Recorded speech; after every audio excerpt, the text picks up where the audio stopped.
자, 안녕하십니까. 뉴젠드 미시장입니다. 뉴젠드 미시장의 뉴스 플러스. 어떻게 잘 지내고 계신가요? 예. 요즘 뉴젠드는 날씨가 너무 좋습니다. 예, 아주 좋고. 봄 날씨가 봄이 아닌데, 봄이 오는 것처럼. 예.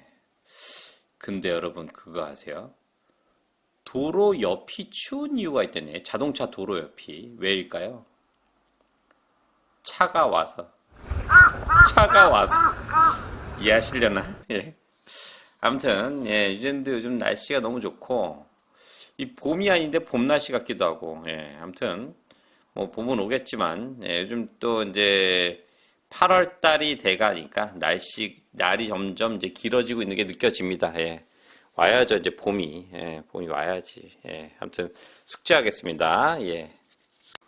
자, 처음 뉴스. 도매금리가 붕괴. 이것이 차용인에게 의미하는 바는 다음과 같습니다.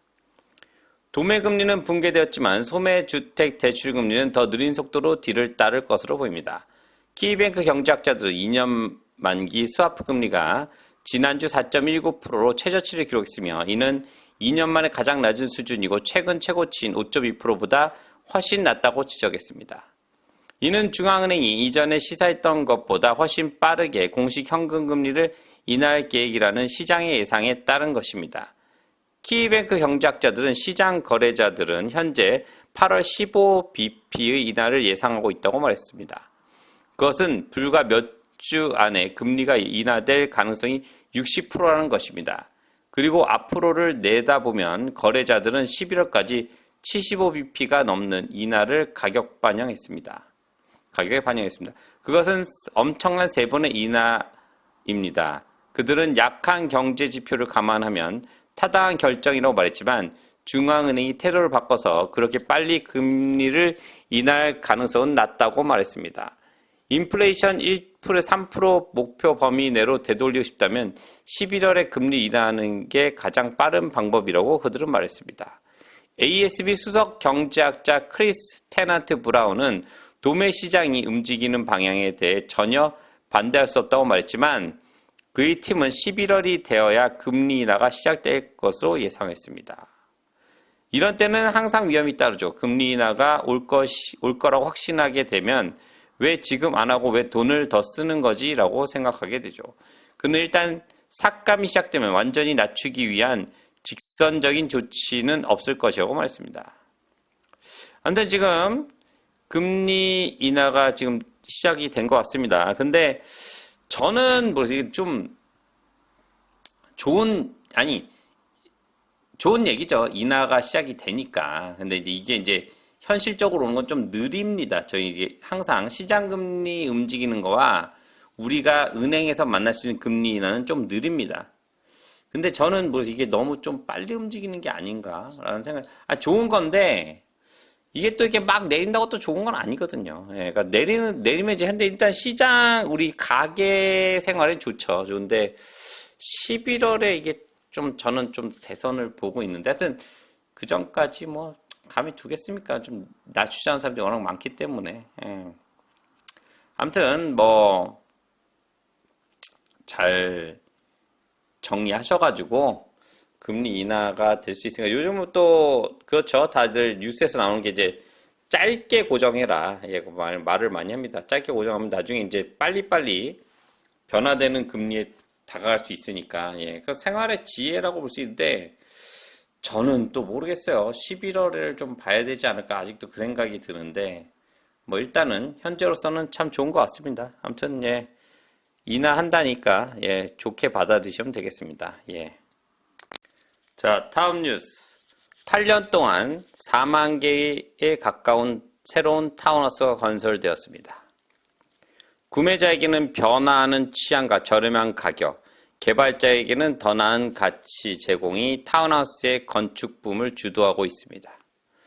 코로직의 최신 보고서에 따르면 2016년 이후 전국적으로 39,600채의 타운하우스가 건설되었으며 그중 절반 이상이 오클랜드에 있습니다. 최근 신규 주택 거의 45%를 차지하는 것으로 나타났으며 2012년에는 불과 6%에 불과했습니다. 수석 부동산 경제학자 켈빈 데이비스는 잠재적 구매자가 타운하우스를 원하는지 아니면 개발업체가 타운하우스를 짓기로 결정한 것인지 아니면 둘 다인지는 말하기 어렵다고 말했습니다. 사회적 취향이 조금씩 바뀌어왔고 사람들은 큰 주택 관리하는 것에 대해 걱정할 필요 없이 더 작은 주거지를 원합니다. 그게 변화의 일부죠. 하지만 경제성도 개발 관점에 유리합니다. 특히 오클랜드의 단일 계획의 일환으로 오래된 주택이 있는 큰 구역을 확보하고 그 주택을 허물고 타운하우스 3, 4채를 세운다면 더 많은 가치를 얻을 수 있습니다. 아무튼 결론은 데이비스는 주택시장 침체도 불구하고 타운하우스는 여전히 건설 중이거나 매물로 나와 있는 주택 중 높은 비중을 차지하고 있다고 밝혔습니다. 뻔한 거죠. 예. 왜냐하면은 사람들은 도심 집중화를 원하고 도시에 있는 집은 한계가 있으니까 옛날 집들을 도시에 가까울수록 옛날에 지어진 집이다 보니까 허물고 넓은 땅을 이제 쪼개서 보통 한 집 허물면 3, 4채 지어지니까 옛날 집들은 1200스퀘어 같은 경우는 더 나오죠. 그러니까 거기다 타운하우스 올리면 자기 한 채 갖고 3채는 공짜로 생기니까 팔면 돈도 되고 그리고 사람들은 시내 중심에 가까운 집을 원하고 왜냐면 출퇴근에 용이하게 원하고 왜냐면 출퇴근을 해야 되는 사람일수록 그렇게 좀 넉넉하지 못하니까 작은 집을 원하게 되니까 이제 그럴 거 아니겠습니까? 또 그러고 같은 땅에다 3, 4채 져가지고 팔면 또 그리고 일단 이게 붙어 있다 보니까 주택비도 저렴하다 보니까 개발업자 쪽에서는 괜찮은 거죠. 이제 수요와 공급이 맞아 떨어지니까 그런 거고 그게 다 시내에 집중화되면서 그리고 또 새로 개발되는 땅들도 많이 짓습니다. 예, 타운하우스. 또 거기는 또 이제 똑같죠. 땅값이 올라가니까 적은 땅값에 많은 집을 지으려고 하다 보니까 똑같은 거 아니겠습니까? 예, 싸고 좋은 집. 그러면 결론은 타운하우스. 우리나라처럼 아파트는 많이 들어서지 않아요. 뉴질랜드 분위기상. 시내만 아파트 있지 시내를 벗어나는 순간 아파트는 거의 없다고 보시면 됩니다. 예. 옛날에 여행 가이드 할 때 딱 가면 아유 이 넓은 땅에 왜 아파트를 안 짓냐 하면 제가 한마디 하죠. 아파트 지으라고 여기다가. 그러면 준공식 하는 날이 망하는 날이라고.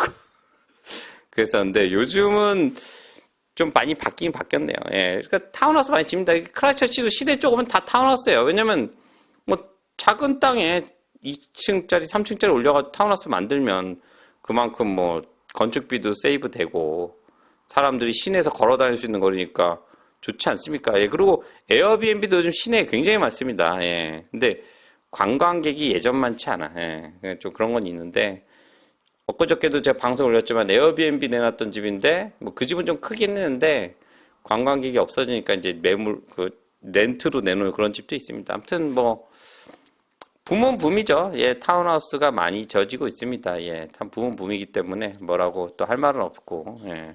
하여튼 이게 좋은 현상? 넓은 집은 케어가 힘들어요. 예, 잔디 이런 것도 그렇고. 근데 아무튼 나쁘지 않은 현상 같기도 하고, 예, 싼 값에 또 시내도 살 수 있으니까 좋은 현상이라고 해야 되겠네요. 예, 필요와 공급에 맞춘 그런 거 아니겠나 싶습니다. 예. 자, 다음 뉴스. 콤비타 중국 매출 감소 후 일자리 감축 및 생산 감축 검토. 뉴질랜드 꿀회사인 콤비타는 중국 소비자의 수요 감소와 매출 감소로 인해 일자리를 줄이고 생산량을 줄이는 방안을 검토하고 있습니다.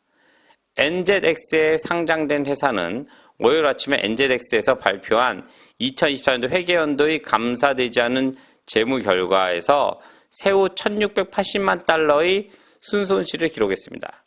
이 수치는 손상 조정 대상이며 아직 계산되지 않았습니다. 손상 조정은 이사회가 고용한 독립 전문가가 조언할 예정입니다. 총 수익은 2억 400만 달러로 이는 이전 목표인 2억 1,100만 달러, 2억 1,800만 달러보다 훨씬 낮았습니다. 최고 경영자인 데이비드 반필드는 어려운 거래 환경, 비정기적 비용 및 세금 역량으로 인해 결과가 매우 실망스럽다고 말했습니다.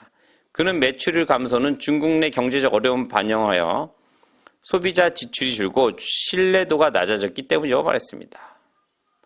1년 전 우리는 중국에서 기록적인 성과를 축하하고 있었습니다. 그리고 우리가 시장 자체에서 실제로 보는 것은 우리가 하는 것이 아니라 그 시장에서 소비자의 신뢰에 가는 것입니다.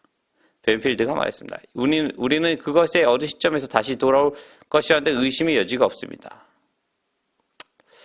뭐 아무튼 많이 지금 중국이 장난이 아닙니다. 지금 저는 뉴젠드가 좀 약간 아까 이자 얘기도 나오고 뭐 여러 가지 얘기 나왔지만 뉴젠드가 좀 쉽지 않을 것이라고 보는 게 미국도 지금 줄고 있는 가운데 중국 수출이 지금 엄청 줄고 있어요. 예, 이건 전 세계적인 얘기겠지만 지금 얼마 전에 제가 지금 뭐 수산물 때문에 연락했는데 솔직히 말씀 전에는 연락이 잘 안 왔어요. 왜냐면은 답변이 잘 안 오는 게 중국에 들어간 물건을 빼기가 쉽지가 않았습니다. 근데 요즘은 연락이 오는 게 이메일이 아예 옵니다. 예, 지금 중국 수출이 줄어서 아시아 쪽 이런 나라를 찾아보고 있는 가운데 한국에서 연락을 줘서 너무 고맙다라고 연락이 왔는데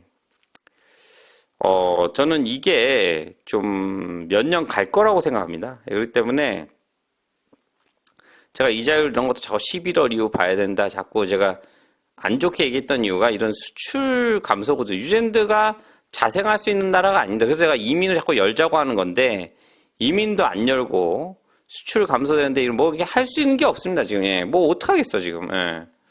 상태가 별로 좋지가 않다. 예. 그래서 아무튼 콤비타가 수출 감소 이후 일자리 감축 및 생산 감축을 검토하고 있다라고 알고 계시면 되겠습니다. 이게 이제 콤비타만의 얘기 아닙니다. 지금 모든 거에 다 연결된 얘기이기 때문에 제가 그냥 뉴스를 픽업했지만 여러 가지 사회 현상 중에 하나다라고 말씀드리려고 한 겁니다. 예, 아무튼 이런들 저런들 이자율은 떨어지고 있다니까 같은 뭐 좋은 일 같고요. 예, 수출이 줄고 있다니까 안 좋은 일 같기도 하고 여러 가지 자기만의 이제 좀 자신의 상황에서 많이 좀 준비하시기 바랍니다. 예, 하여튼 내년 뭐 올해부터 내년까지 좀 힘들 거로 예상이 되니까 잘 주변 정리하시고 준비를 최대한 잘 하시면 좋겠습니다. 하여튼 오늘 뉴스 영상 시청 감사드리고요.